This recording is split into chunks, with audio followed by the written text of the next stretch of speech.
এক ব্যক্তির স্ত্রীর ৪৫ বছর বয়সে মৃত্যু হলো। সবাই যখন দ্বিতীয় বিয়ের পরামর্শ দিল, উনি তখন বললেন, স্ত্রীর সবচেয়ে বড় উপহার ছেলে আছে, ওকে নিয়েই কেটে যাবে। ছেলে যখন বয়স্ক হলো, ছেলেকে সব ব্যবসা বুঝিয়ে দিয়ে কখনো নিজের আর কখনো বন্ধুর অফিসে সময় কাটাতে লাগলেন। ছেলের বিয়ের পর উনি আরও বেশি একাকী হয়ে পড়লেন। তখন পুরো বাসাতে বৌমার অধিকার দিয়ে দিলেন। ছেলের বিয়ের ১ বছর পর উনি দুপুরে খাবার খাচ্ছিলেন। ছেলেও অফিস থেকে এসে হাত মুখ ধুয়ে খাওয়ার জন্য তৈরি হচ্ছিল। ছেলে শুনতে পেল বাবা খাবারের পর দই চাইল, আর বৌমা জবাব দিল, আজকে ঘরে কোনো দই নেই। খাবার খেয়ে বাবা হাঁটতে হাঁটতে বাহিরে চলে গেল। কিছুক্ষণ পরে ছেলে তার বউয়ের সঙ্গে খাবার খেতে বসলো। খাবারের পাত্র ভরা দই ছিল। ছেলে কোনো প্রতিক্রিয়া না জানিয়ে খাবার খেয়ে অফিসে চলে গেল। কিছুদিন পরে ছেলে নিজের বাবাকে ডেকে বলল, বাবা, আজ তোমাকে কোর্টে যেতে হবে, আর আজ তোমার বিবাহ হচ্ছে। পিতা আশ্চর্য হয়ে ছেলের দিকে দেখল আর বলল, বাবা, আমার আর বিয়ের দরকার নেই, আর আমি তোমাকে এত বেশি স্নেহ দেই যে তোমার মায়েরও কোনো দরকার নেই, তো আবার বিয়ে কেন?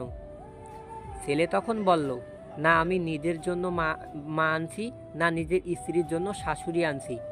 আমি তো কেবল তোমার দইয়ের ব্যবস্থা করছি। কাল থেকে আমি ভাড়া বাড়িতে তোমার বৌমার সাথে থাকব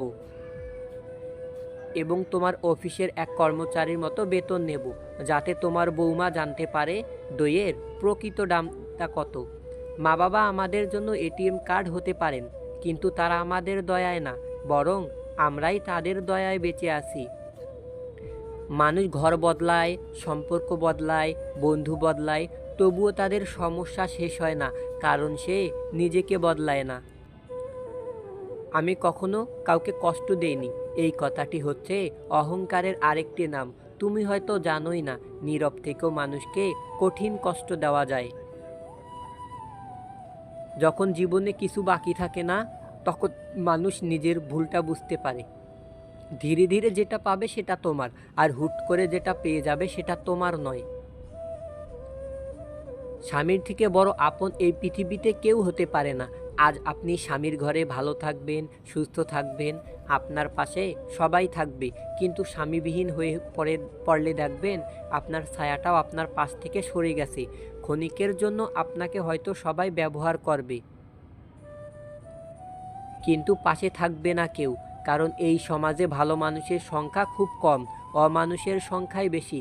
তাই আপনার স্বামীর থেকে কাউকে আপন মনে করে জীবনের সবচেয়ে বড় ভুলটি করবেন না। আপনাকে আগলে রাখলে এই মানুষটি রাখবে, যে মন্ত্র পড়ে আপনার দায়িত্ব নিয়েছে। সুতরাং স্বামী যেমনই হোক, তার থেকে আপন দুনিয়াতে আর কেউ হতে পারে না। যে মেয়েটির সাথে আপনার বিয়ে ঠিক হয়েছে বা বিয়ে করতে যাচ্ছেন, জানার চেষ্টা করুন তার অনেক ছেলে বন্ধু আছে কি না। জানার চেষ্টা করুন সে বাইরে যেতে পছন্দ করে কি না। তার সাথে গভীরভাবে কথা বলে চালাকি করে কথাবার্তাগুলো জেনে নিন। যদি এই সব বিষয়ে আলাপ করে খুশি হয় বা আনন্দ পায় এবং তাকে যদি এই বিষয়ে আপনার কাছে পাকা মনে হয়, তাহলে বুঝুন আর যাই হোক, সেই মেয়ের চরিত্র আগে থেকেই খারাপ। মুখের ভাষা খারাপ হলে চরিত্র খারাপ হয় না। মিষ্টি কথার আড়ালে অনেকের খারাপ চরিত্র বোঝা যায় না। মানুষ অপেক্ষা করে সুন্দর একটি ভবিষ্যতের জন্য, আর ভবিষ্যৎ অপেক্ষা করে মানুষকে মৃত্যুর সাথে পরিচয় করানোর জন্য। কর্ম হচ্ছে ফলবান বৃক্ষের মতো। এই বৃক্ষের ফল মানুষ এপারেও খায়, ওপারেও খায়।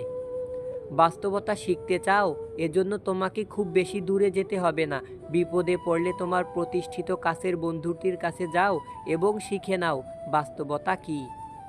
কর্তব্য কখনো চাপিয়ে দেওয়া যায় না, এটা মন থেকে আসতে হয়, আর এখানেই প্রকৃত মানুষের পরিচয় নিহিত। মানুষের মতো এত দ্রুত আর কোনো কিছুই এই জগতে বদলাতে পারে না। সবচেয়ে বড় মনোবিজ্ঞানী হচ্ছেন মা, যিনি মুখে বলার আগেই মনের কথা বুঝে নেয়। 22 বছর বয়সে ভালোবাসার মানুষটাকে নিজের করে পাওয়ার জন্য আমার বাবা মায়ের পা জড়িয়ে ধরে কান্না করতে করতে বলেছিলাম, আমি সত্যি ওকে অনেক ভালোবাসি। আমি ওরে ছাড়া থাকতে পারবো না। আমার অল্প বয়স নিয়ে যদি আপনাদের সমস্যা হয় তাহলে রিং পরিয়ে রেখে আসেন। 2 বছর পর বিয়ে করব, তারপরও আমি ওরেই চাই, কিন্তু কোনোভাবেই আমি আমার পরিবারকে রাজি করাতে পারি নাই। এখন আমার 27 বছর বয়সে আমার বাবা মা আমার পা ধরে কান্নাকাটি করছে আর বলছে আমি কেন বিয়ে করছি না, আমার কোনো পছন্দ আছে কি না জিজ্ঞেস করছে। হয়তো তার সাথে আমার কোনো যোগাযোগ নেই, কথা হয় না, দেখা হয় না, কিন্তু আজও আমি তাকে আগের মতোই ভালোবাসি।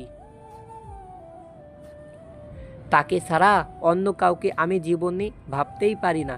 ভালোবাসা কখনো শেষ হয় না, শুধু প্রকাশ করা বন্ধ হয়ে যায়।